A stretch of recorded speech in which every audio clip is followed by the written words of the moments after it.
How's it going? Welcome back to another video from North Coast Workshop. Before I go any further in this video, I must apologise for the lack of content being put out recently. No real reasons apart from I've just had loads of work on, busy family life, like trips away, trips out and about because of the good summer. Also, I've been doing a lot of car washing for friends and family, and also I was building some decking furniture out in the garden here as well. So yeah, I have generally been really busy. These videos do take a while to film and especially long time to edit as well, so yeah, it's not a quick straightforward process at all. So before we get into the video, I'm just going to do a wee segment which I was posting on Instagram a few months ago, saying that I would do a shout out to some Instagram followers if they want me to. Just pictures of their cars and also their Instagram tag as well, so you can go and check them out on Instagram if you want. And a lot of my Instagram followers have some really stunning cars, a lot more exciting than my plain boring Cupra.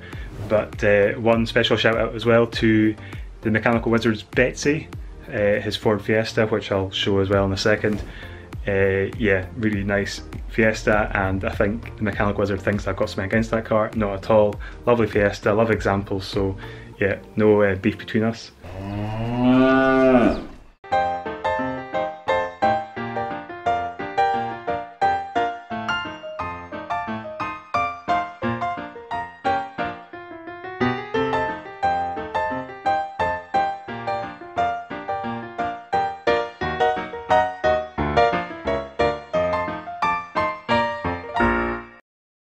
So back to today's video, so reviewing my mate's BMW M4, which I filmed about 2 months ago. According to Instagram, I did a behind the scenes post and it was the end of July, so yeah, 2 months ago I filmed this. Well overdue getting the video out, so again, apologies, but I was going to say hopefully worth the wait. My car reviewing skills are rubbish, they're pretty poor. Looking back when I was editing this video, I was kind of thinking, nah, this isn't up to scratch of, you know, YouTube channels like Carwell, so yeah, I do apologise. Hopefully I'll get better the more I do these kind of reviews, if I do more again in the future, so please be patient with me if I'm doing this, but hopefully you can get something from the video. And if you can, then don't forget to hit the thumbs up button, and also hit subscribe if you want to catch more videos, or you can go onto my YouTube channel itself and trawl through all my previous videos to see if there's anything that might be useful to you. Anyway, just now I'm filming this on a Saturday night. This is 2 months after all this filming took place. So what I'll do now is we'll cut to me 2 months ago doing the review, and I will catch you on, well, I'll say I'll catch you in the next video. I'll say that at the end of this video anyway, 2 months ago. Yeah, anyway, it's all very complicated anyway, so let's cut to me 2 months ago.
How's it going?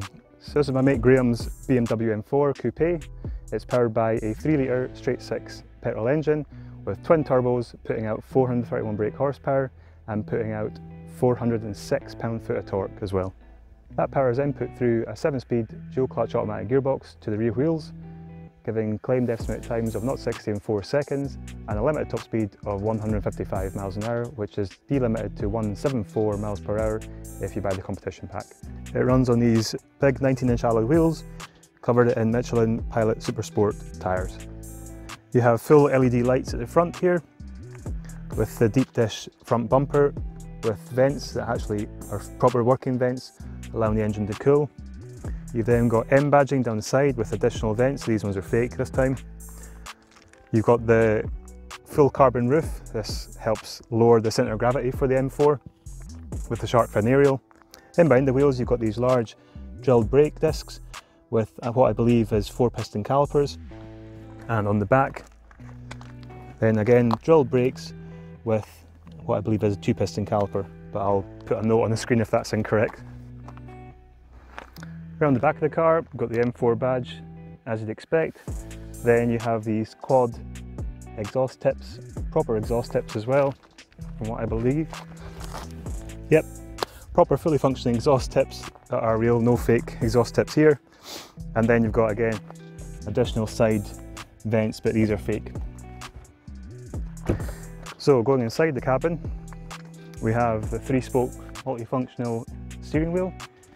We have sports seats covered in leather interior overall, with memory functions as well down the side here.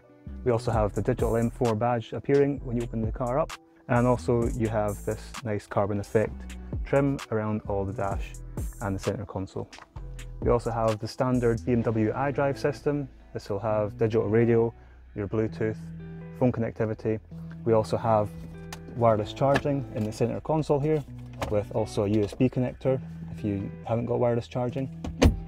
And on the roof we have this black roof headlining just to keep with the kind of dark interior of the trim, so it all goes and ties together. We also have, forgot to say, leather effect trim down the side of the door cards as well. And also not forgetting the M4 badging, which is on the sill protectors and also the centre of the leather seats. Practicality wise for the boot, we have a boot that holds 445 litres. The space isn't overly big to get things in, but a nice deep space right to the back of the back seats. So nice square space, just the opening maybe could be a bit restrictive because this is a saloon and not a hatchback. Sorry, a coupe and not a hatchback. As for practicality for rear seat passengers, yeah, you can see that it's maybe not ideal for 4 adults. They can fit in there, but the back of the seats are quite thick and knee room, quite limited knee room for any rear seat passengers. So yeah, not bad at all for kids, but maybe for full-grown adults this wouldn't be the best option, especially as well having to fold the seats back to get in and out the whole time. And the back seats, you can see there is ISOFIX on the left and right, and a wee centre cubby for mobile phones or juice, etc., but there is no cup holders.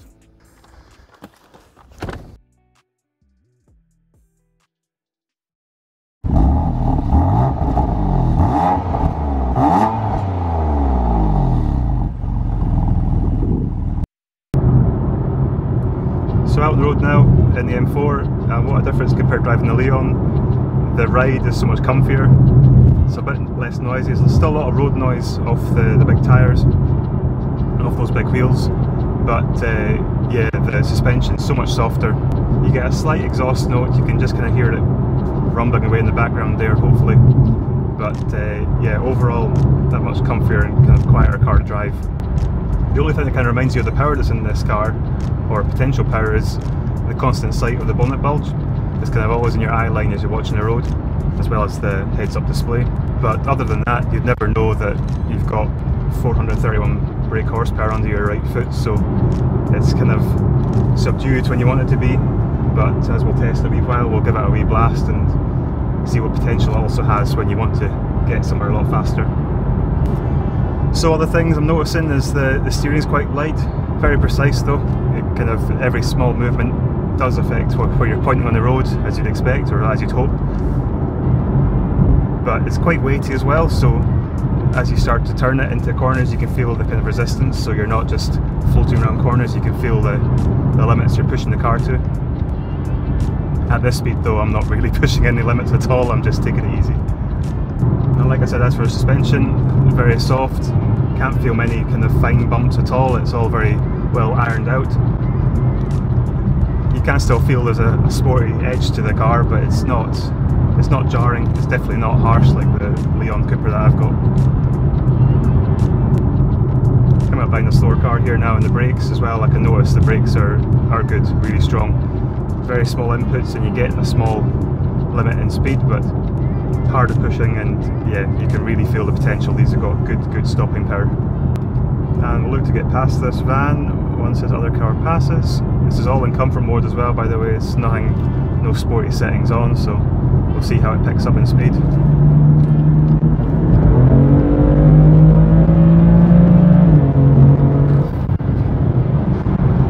Yeah,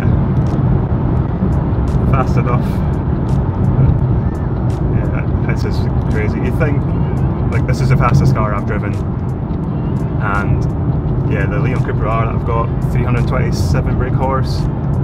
Yeah, that feels quick, but this, with the automatic gearbox as well, it just takes that element of speed lost or time lost when you're changing gears. Just got the automatic gearbox, flicks through the gears so fast, changes down quickly when you want it to.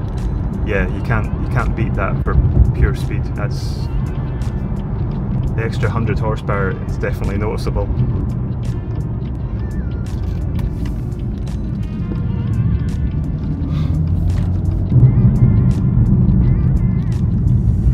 Again, the brakes doing their job really well to pull us to a halt here. On a wee single track road now, wee back roads. Maybe not the best place to test the potential of an M4, but like I said, I'm not looking to go crazy in this car.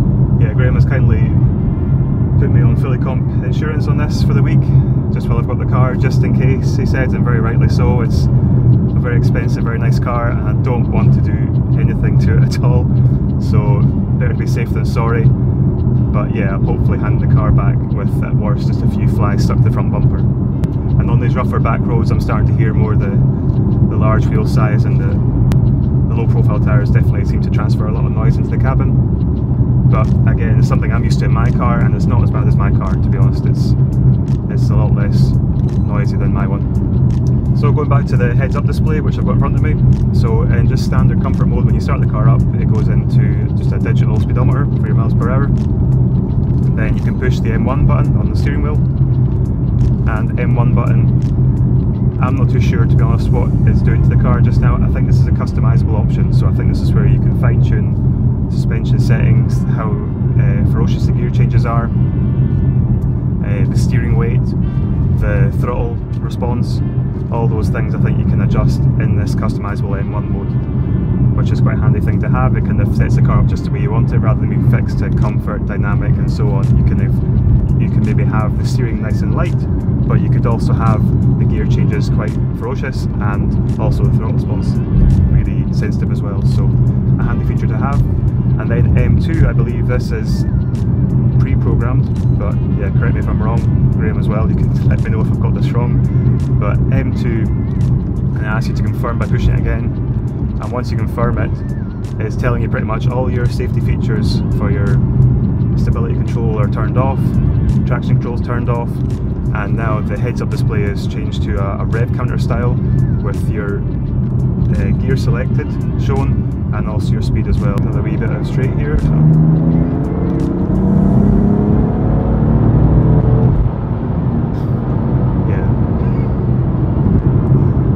Yeah, Graeme, this is fast enough, by the way, for you. I think you've had your fair share of fast cars over the years, but yeah, this is quick enough.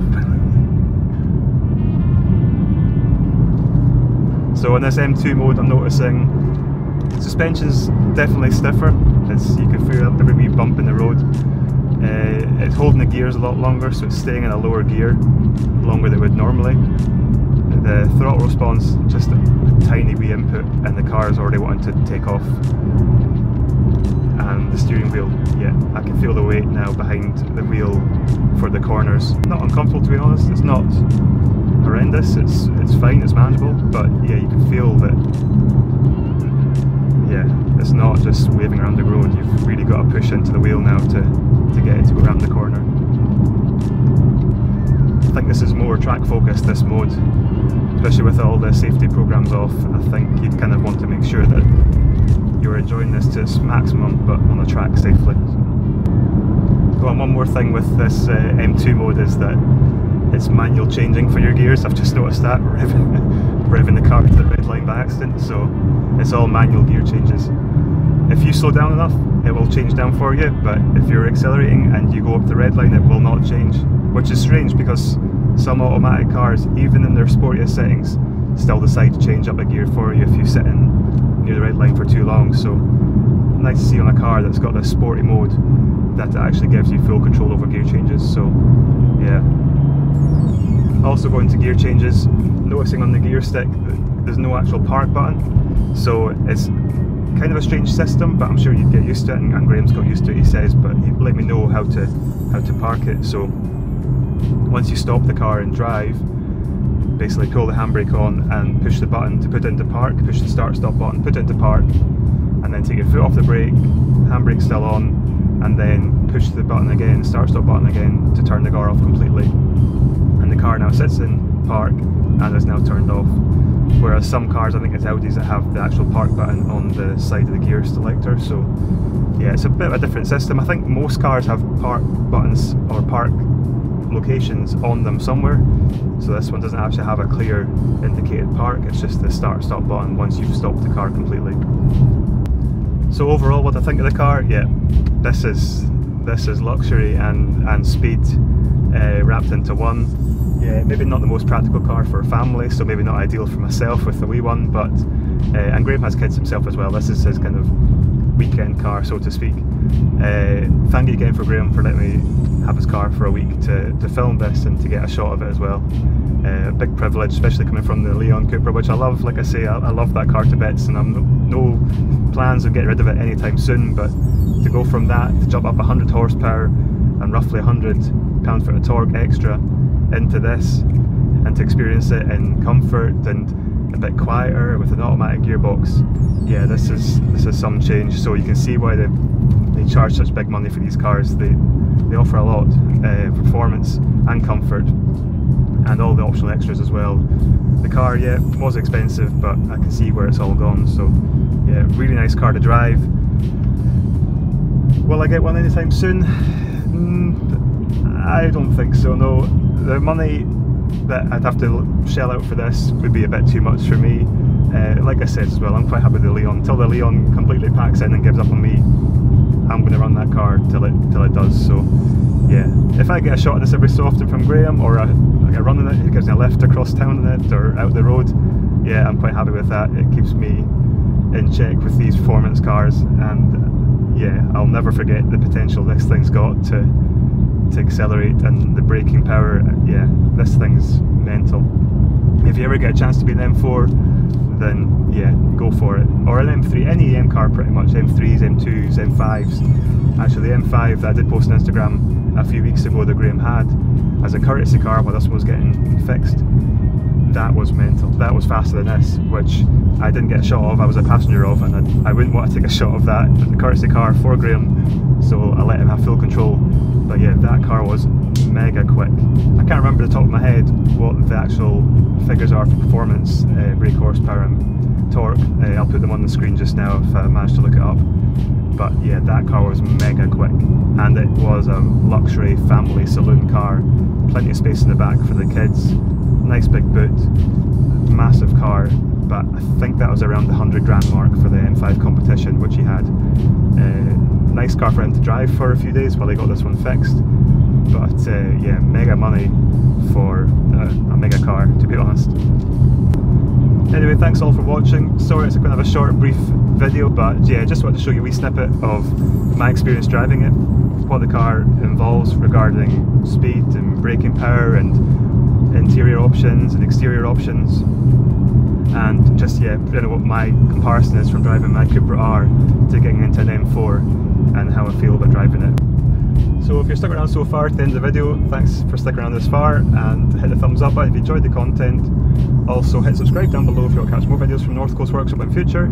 Also check out my other previous content, there'll be links down below in the description. Thank you to Graeme for a shot of the car again, much appreciated. It's been a privilege driving this car, and yeah, like I said, maybe not something I'll ever do myself. I won't ever own one of these, I don't think, but yeah, very nice car to drive. I just wanted to kind of show everyone a comparison between driving a Cupra R and then jumping into driving this car, which is a big step up. So I will now cut to a nice sweet ending cinematic for the end of this video, bringing the black bars top and bottom, and thank you for watching again, and I'll catch you next video. Cheers!